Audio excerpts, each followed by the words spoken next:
The hardest part wasn't discovering that 28 luxury cabins had been built on my land. It was hearing a sheriff calmly tell me I was trespassing on property my grandfather had owned since Eisenhower was president. That sentence still echoes in my head every time I smell fresh pine lumber. 3 months ago, I stood at the edge of 862 acres I had just inherited, watching families unload coolers, folding chairs, and fishing poles outside cozy log cabins that should never have existed. The scent of cedar mixed with charcoal from weekend barbecues drifted through the warm afternoon air while children laughed somewhere beyond the trees. It looked like the perfect American getaway.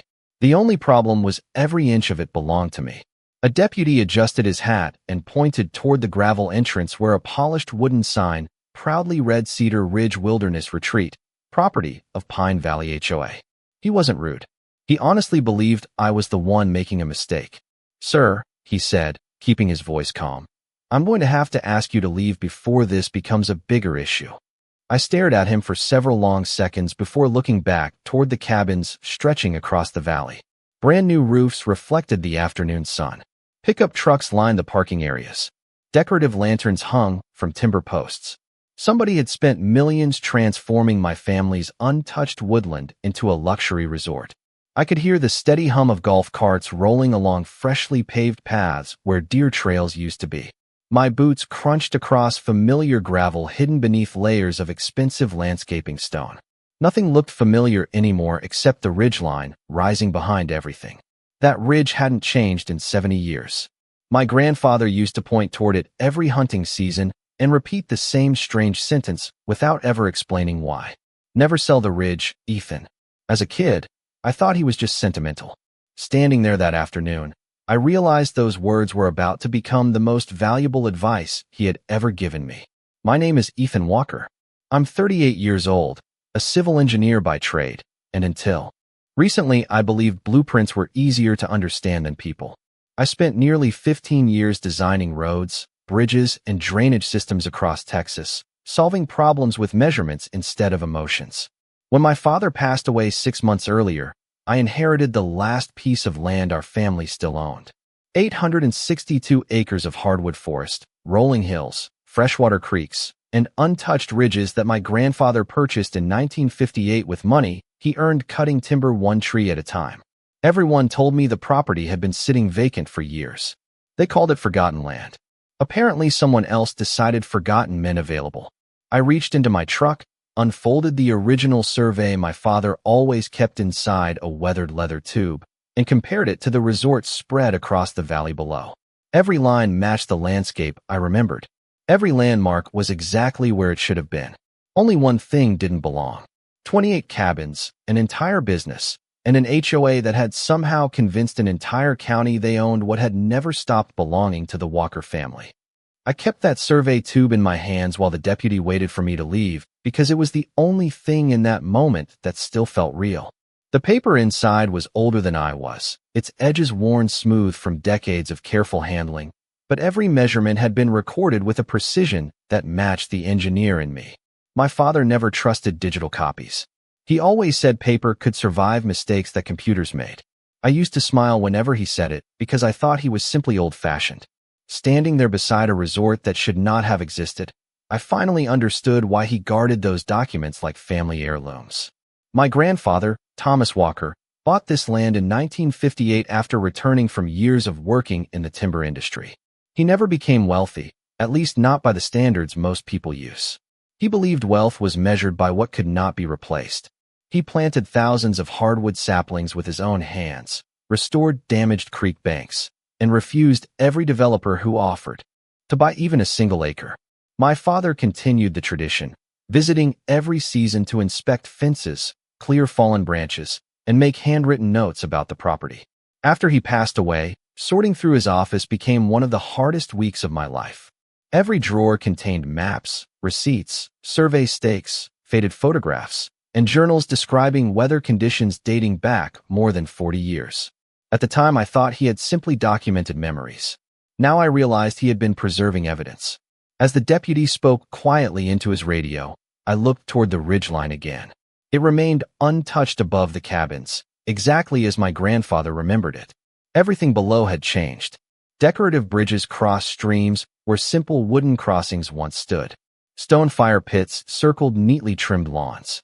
Wooden signs pointed visitors toward hiking trails, picnic areas, and scenic overlooks that my family had maintained long before anyone imagined turning the place into a vacation destination.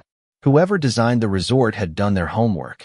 They understood the landscape well enough to make everything appear natural, almost as if it had always belonged there. That realization bothered me more than anything else because it meant this had not happened overnight. It had taken years of planning, permits, contractors, inspections, and investments. Hundreds of people must have visited this property without a single person asking the most basic question: who actually owns the land? I walked back toward my truck without arguing. Engineers learn early that emotions solve nothing. Facts do. Measurements do. Records do. I thanked the deputy for remaining professional, folded the survey back into its leather tube, and drove away while dozens of vacationers continued enjoying their weekend completely unaware that every cabin around them stood inside property lines drawn decades before most of them were born. During the drive home, I replayed my grandfather's voice over and over in my mind. Never sell the ridge. At first, those words had always sounded like family tradition. Now they sounded like a warning left decades in advance, as though he had expected someone to forget where the true boundary had always been. I spent the rest of that evening doing what I had always done whenever something refused to make sense. I gathered facts instead of assumptions. My dining room table disappeared beneath county tax records, satellite images, survey plats, handwritten journals, and property maps collected from both my father's files and public databases. Around midnight, I finally found the name that appeared over and over again across permits, meeting minutes, and promotional brochures. Margaret Holloway, president of Pine Valley Homeowners Association, licensed real estate broker, chairwoman of the Community Development Committee. Her smiling photograph appeared beside articles praising her for transforming an overlooked woodland into one of the fastest-growing weekend destinations in the county. Local newspapers described her as a visionary who brought tourism, jobs, and investment into the area. Every interview repeated the same message. She had turned abandoned land into an economic success story. I stared at the word abandoned longer than I should have. Land does not become abandoned simply because its owner chooses not to build on it. My grandfather protected those woods by leaving them exactly as they were. My father honored that decision for decades. Somehow that respect for the land had been rewritten into a public narrative that nobody cared enough to question. The deeper I searched, the stranger everything became. Pine Valley Homeowners Association had its own website with professional photographs showing honeymoon cabins, lakeside weddings, family reunions, and hiking weekends. There were online reservation calendars stretching months into the future. Guests praised peaceful mornings filled with birdsong and quiet evenings around stone fireplaces. One review even mentioned how untouched the forest felt, making me shake my head in disbelief because the very landscape they admired had survived thanks to my family's refusal to develop it. Financial records available through public filings suggested the association had invested several $1 million over multiple construction phases. 28. Cabins. A reception lodge. Maintenance buildings. Gravel roads. Underground utilities. Decorative lighting. Security gates. Every improvement required contractors, inspectors, suppliers, and county approvals. None of it looked hidden. None of it looked rushed. It looked organized, confident, and permanent. That confidence bothered me almost as much as the construction itself. People only spend that kind of money when they believe nobody can challenge them. The next morning, I drove to the county records office hoping the answer would be embarrassingly simple. Perhaps two neighboring parcels had been confused. Perhaps an outdated map had created overlapping boundaries. Instead, I watched a clerk pull digital records showing Pine Valley Homeowners Association connected to parcels surrounding my family's property, while my deed still clearly existed under the Walker name exactly where it always had. Both records appeared legitimate at first glance, existing side by side as though they belonged together. That should have been impossible. Property ownership does not duplicate itself without someone missing an important detail. Before leaving, I asked whether anyone had questioned the overlapping information during construction.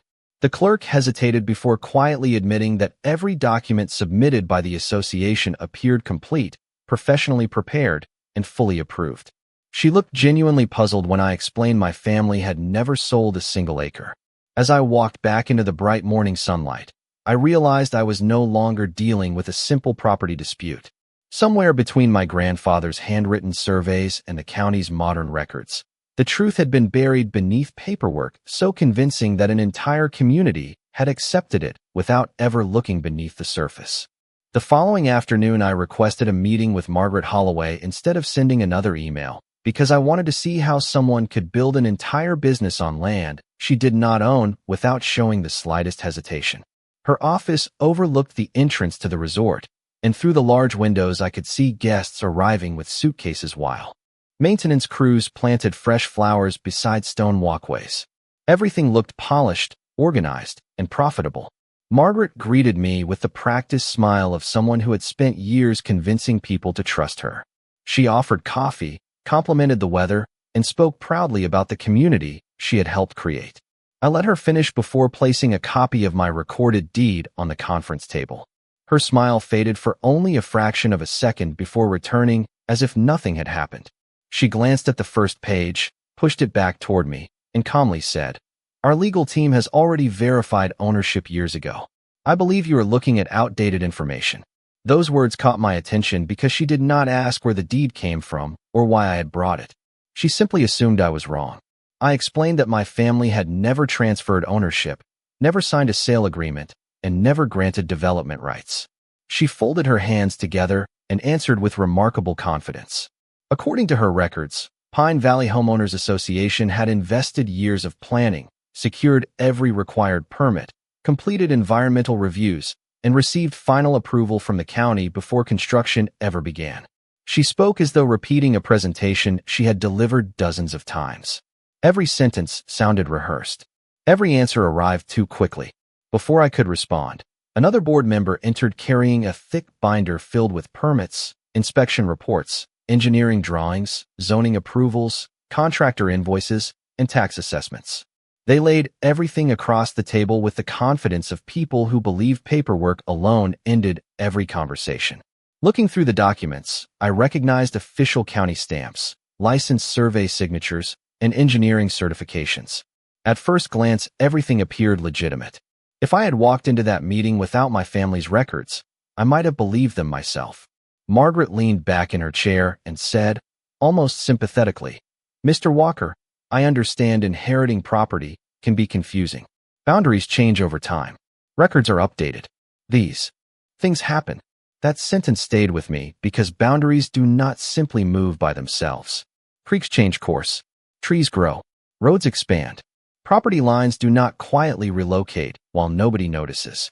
As I gathered my papers, she slid one final document across the table. It was a notice informing me that unauthorized access to resort property could result in removal by local law enforcement if I continued entering restricted areas without permission. For a brief moment, I simply stared at the page. My own family's land had been officially labeled restricted property. I thanked everyone for their time, placed the notice inside my folder beside my grandfather's survey, and walked out without raising my voice. Behind me, I heard cheerful conversations from vacationers checking into cabins, completely unaware that two versions of reality existed only a few hundred feet apart. One existed inside polished binders stacked neatly on a conference table. The other existed inside a leather survey tube my father had protected for decades. One of them had to be wrong, and I had a growing feeling that the answer was not hidden inside the newest documents, but inside the oldest ones. I expected the first attorney to tell me I had a difficult case. I did not expect him to close the folder after less than 10 minutes and quietly say, "Ethan, I believe you own the land, but proving it against everything that has already been recorded is another matter." Those words followed me into the parking lot like a storm cloud. Over the next 3 weeks, I met with 4 more property attorneys, each one studying the same collection of deeds, surveys, county records, and development permits. Every conversation ended almost the same way. My paperwork looked authentic. The Homeowners Association paperwork looked authentic too. Nobody could explain how two completely different ownership histories had survived side by side for years without triggering a legal conflict long before 28 cabins appeared. One attorney finally admitted that even if I won, It could take years because courts generally trusted recorded documents unless someone uncovered a clear defect buried somewhere in the chain of title. That phrase stayed in my notebook. Chain of title. If one link had been altered, everything built after it could collapse. I hired an independent surveying company, hoping modern equipment would immediately settle the question. A week later, the lead surveyor called me with an uncomfortable tone in his voice. Their field measurements matched the digital county maps almost perfectly. According to the official geographic information system, the resort boundaries appeared correct. I thanked him for his honesty, but after hanging up, I unfolded my grandfather's original survey across the kitchen table again. The old bearings, creek crossings, stone markers, and elevation notes described a landscape that still existed. The paper was consistent with the land I had walked only days earlier. The computer maps were consistent with one another. Somehow both systems agreed internally while disagreeing with each other. As an engineer, I knew measurements rarely lied. People interpreted them incorrectly. One rainy Saturday, I drove to my parents' farmhouse because I could not shake the feeling that I was missing something hidden among decades of family records. The attic smelled exactly as it had when I was a child, filled with dry cedar, old cardboard, and dust warmed by the afternoon sun pressing against the roof. My father's filing cabinets had already been emptied after his funeral, but several wooden trunks remained untouched beneath a canvas tarp. Most contained ordinary family keepsakes, faded photographs, hunting licenses, Christmas ornaments, and handwritten recipes from my grandmother. Then I noticed a smaller metal lockbox tucked beneath an old wool blanket. The key was still taped underneath the lid exactly where my father used to hide spare keys. Inside were documents wrapped carefully in wax paper instead of plastic sleeves. That alone told me they mattered. The first bundle contained correspondence between my grandfather and a federal land survey office dating back more than 60 years. Beneath those letters rested a yellowed topographic map unlike anything I had seen before. A single red line crossed the northern ridge in ink that had slightly faded but remained perfectly visible. Beside it, my grandfather had written 6 words in neat block letters. Original survey. Never replace with copy. My pulse quickened as I spread the map across the floor beside every modern survey I owned. For the first time since this nightmare began, I was not looking at another version of the same information. I was looking at something entirely different, and deep down I knew that whoever had built an entire resort had never seen this map. I barely slept that night because every time I closed my eyes I saw that faded red line cutting across the map. At sunrise I carried the original survey, the topographic map, and every modern plat I owned to the office of Richard Hayes, a retired federal land surveyor whose name another engineer had quietly recommended after hearing my story. Richard had spent more than 40 years interpreting historical boundary records, and his office looked more like an archive than a business. Shelves overflowed with rolled maps, brass surveying instruments, weathered field books, and aerial photographs dating back decades. He listened without interrupting while I explained everything from the cabins to the county records. Then he carefully unfolded my grandfather's documents across a large drafting table beneath bright overhead lights. He studied them for nearly 20 minutes without saying a single word. Finally, he placed one finger on the faded red line and smiled for the first time. "This is not just a property map," he said quietly. "This is the original control survey." I asked what made it different from every other survey already sitting in county records. Richard reached into a cabinet and pulled out an enlarged aerial photograph taken by the federal government in the early 1960s. He aligned the ridgeline, the creek, and several limestone outcroppings with my grandfather's map. Every natural landmark matched perfectly. Then he overlaid the modern digital parcel map on top of both documents. The difference appeared immediately. At some point during the transition from paper records to computerized mapping, the northern control point had been shifted several hundred feet without changing the surrounding parcel descriptions. The mistake looked almost invisible on a computer screen because every later survey had simply accepted the revised reference point as correct.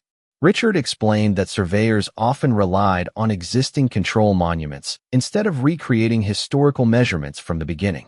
If one foundational point entered the digital system incorrectly, every future boundary built upon it could appear internally consistent while remaining historically inaccurate. Suddenly, every confusing conversation from the past month made sense. The homeowners association had not necessarily started with fraudulent measurements. They had trusted a digital framework that had quietly inherited an old error. Unfortunately for them, legal ownership followed the original recorded boundary, not the mistaken coordinate that later maps repeated. Richard carefully measured the distance between the original control point and the digital replacement before looking directly at me. "Every single cabin falls south of the true boundary," he said. "Not one of them sits where the computerized map says it does." My heart pounded so loudly I could barely hear the ticking clock mounted above his drafting table. Years of confusion had just been reduced to a single misplaced reference point. Richard was not finished. He opened another folder containing archived Federal Survey notes obtained years earlier during an unrelated restoration project. The handwritten field entries described the exact stone monument my grandfather had referenced repeatedly in his journals. That monument still existed on the ridge because nobody had ever moved it. Modern survey crews simply stopped using it after the county adopted digital control data. I drove back to the property before sunset and hiked toward the ridgeline, carrying copies of everything Richard had shown me. After nearly an hour, I found the weathered limestone marker surrounded by towering oak trees exactly where the original notes described it. Moss covered most of its surface, but the small chiseled survey mark remained visible beneath decades of growth. My grandfather had never protected the ridge because it was beautiful. He protected it because it contained the one landmark that could prove the entire resort had been built on the wrong side of history. I did not file a lawsuit the next morning, even though every instinct told me to move as quickly as possible. Richard gave me one piece of advice before I left his office that changed everything. He said, "Winning is not about being first. It is about making sure there is nothing left to question." That sentence became my strategy. Instead of rushing into court with a single discovery, I decided to rebuild the entire history of the property from the ground up. Every survey, every aerial photograph, every transfer record, every engineering note, every county filing, and every federal archive would have to point to the same conclusion. If anyone challenged one document, 10 others would already be waiting behind it. I assembled a small team consisting of Richard, a title attorney named Melissa Grant, a forensic mapping specialist, and an independent surveying company that had no previous connection to the county. For nearly 6 weeks, we worked quietly without contacting the homeowners association again. Drone flights captured every structure from above with remarkable precision. High-resolution elevation models recreated the terrain exactly as it existed before construction began. Historical aerial photographs from different decades revealed the untouched forest long before roads, parking areas, and cabins appeared. Melissa reconstructed the complete chain of title beginning with the original federal land patent, tracing every legal transfer through my grandfather, my father, and finally to me, without finding a single interruption. Every signature, every recording date, and every notarized page aligned perfectly. Meanwhile, Richard documented the original limestone control monument using modern equipment while also demonstrating how later digital mapping adopted a replacement reference point that had never been authorized as the controlling boundary. Watching all of those independent reports arrive one after another felt like watching pieces of a massive puzzle finally locked together. None of us needed dramatic theories anymore because the evidence spoke with remarkable consistency. During those same weeks, the resort continued operating as though nothing had changed.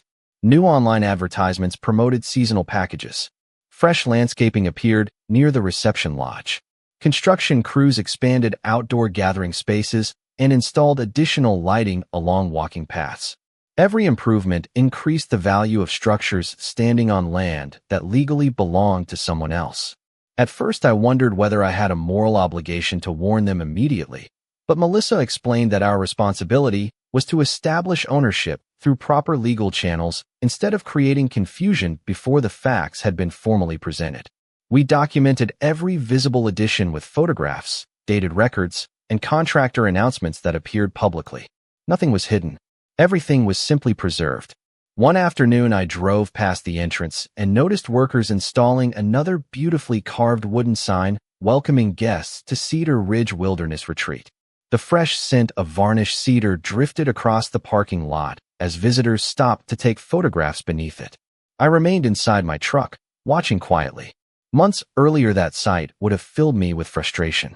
Now it reminded me why patience mattered. Every improvement they celebrated had become another timestamp proving continued investment after the original ownership records already existed.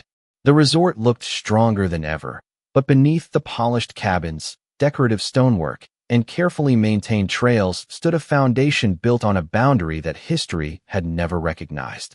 By the time our evidence was complete, we were no longer preparing to argue about opinions or interpretations. We were preparing to introduce a story told by maps, monuments, records, and decades of forgotten paperwork that all pointed to the same place with quiet certainty. The courtroom was quieter than I expected. There were no dramatic speeches, no raised voices, and no surprises waiting behind closed doors. Instead, there were maps spread across long tables, bound reports stacked in careful order, and professionals who had spent months preparing to explain facts one page at a time. I sat beside Melissa while Richard carefully arranged enlarged copies of the original federal survey, the historical topographic map, the modern digital parcel data, and photographs of the limestone control monument that still rested exactly where government surveyors had documented it decades earlier. Across the room, Margaret Holloway arrived with the same confidence I had seen during our first meeting. Several members of the Homeowners Association board sat beside her, along with engineers, attorneys, and consultants carrying thick binders that looked very familiar. Months earlier, those binders had seemed impossible to challenge. Now I knew they represented only part of the story. The hearing began with routine questions about ownership history before moving into technical evidence. Melissa walked the court through the complete chain of title, beginning with the original federal patent and continuing without interruption through my grandfather, my father, and finally to me. Every transfer had been properly recorded. Every legal requirement had been satisfied. Nothing in that history showed a sale, subdivision, or conveyance to the Homeowners Association. Richard followed by explaining the evolution of county mapping systems. Instead of accusing anyone of misconduct, he demonstrated how one misplaced digital control point had quietly shifted every later survey that relied upon it. Using transparent overlays, he aligned the historical survey with natural landmarks that still existed on the property. Then he overlaid the modern parcel map. Even from the gallery, the difference became obvious. The cabins, roads, reception lodge, parking lots, and walking trails all appeared inside my family's original boundary once the correct control monument was restored. The courtroom remained completely silent as enlarged aerial photographs from multiple decades confirmed the same conclusion. The county surveyor reviewed Richard's analysis before acknowledging that the original monument had never been legally abandoned and remained the controlling reference under applicable surveying standards. That single statement changed the entire atmosphere in the room. The discussion immediately shifted away from competing opinions and toward legal consequences. The judge carefully reviewed each report before announcing that the historical boundary controlled ownership because it represented the original recorded survey supported by continuous title documentation and surviving physical evidence. Every improvement constructed beyond that corrected boundary therefore occupied private property belonging to the Walker family. Margaret lowered her eyes toward the table for the first time since I had met her. No celebration crossed my mind. I simply felt an enormous weight disappear after months of uncertainty. The court ordered the parties to begin formal proceedings addressing compensation, property rights, and future operation of every structure standing within the corrected boundary. Existing permits based upon the inaccurate parcel location would require review under the proper legal description. Outside the courthouse, reporters gathered near the entrance while attorneys discussed scheduling future hearings. I quietly carried my grandfather's survey back to my truck inside the same weathered leather tube my father had protected for decades. The paper itself had never changed. The land had never changed. Only the maps people trusted had changed, and once the original story was finally allowed to speak for itself, years of confident assumptions unraveled with remarkable simplicity. I returned to the property early on a cool autumn morning, just as the first rays of sunlight slipped through the oak trees and settled across the valley. For the first time since inheriting the land, there were no questions left in my mind. The legal process continued behind conference room doors and across stacks of official paperwork, but ownership itself was no longer uncertain. The original boundary had been restored, and every decision from that point forward would begin with the truth instead of an assumption. I parked my truck beside the same gravel entrance where a deputy had once politely asked me to leave. The polished welcome sign still stood near the road, although temporary notices now informed arriving guests that management changes were underway while future operations were being reviewed. The atmosphere felt strangely peaceful. Birds moved through the trees exactly as they always had. A gentle breeze carried the familiar scent of pine needles and damp earth, reminding me of countless mornings spent walking these woods with my father long before cabins, parking lots, and decorative fences appeared. I followed the old trail toward the northern ridge, passing each cabin one by one. They looked exactly as they had before the hearing, yet everything about them felt different. Months earlier I saw them as symbols of frustration. Now I saw them as reminders that facts eventually outlast confidence. Buildings could be constructed in a few months. A false assumption could survive for years. But a boundary established with care, preserved through generations, and supported by honest records could wait patiently until someone finally looked closely enough to find it again. When I reached the limestone monument, I brushed away a thin layer of fallen leaves and rested my hand against the weathered stone. My grandfather had stood here decades earlier with surveyors whose names had long disappeared from memory. My father had returned often enough to make certain this place was never forgotten. As a child, I never understood why we always ended our walks at the ridge before heading home. I understand now. They were never simply showing me a beautiful overlook. They were teaching me where the truth began. Before leaving, I installed a modest wooden marker several yards away from the original survey monument. It did not celebrate a victory or criticize anyone who had believed the wrong maps. It simply read, Walker family property, established 1958, original boundary preserved. Nothing more was necessary. The land had already told the rest of the story. Driving away that afternoon, I thought about how easily people trust polished presentations, modern databases, and confident explanations. None of those things are worthless. They simply become dangerous when nobody remembers to compare them with the foundations they were built upon. My grandfather never asked me to become wealthy from these 862 acres. He never expected me to build resorts or sell the timber or transform the forest into something more profitable. He only asked that the ridge never be forgotten. In the end, that single piece of advice protected everything our family had spent generations preserving. Justice did not arrive because someone shouted louder or demanded special treatment. It arrived because patient records, careful measurements, and quiet persistence eventually spoke with a voice that could not be ignored. As I disappeared down the winding gravel road, the ridge remained behind me exactly where it had always been, standing silently above the valley, waiting for the next generation to remember that the strongest foundations are not built from concrete or cedar, but from truth that never moves.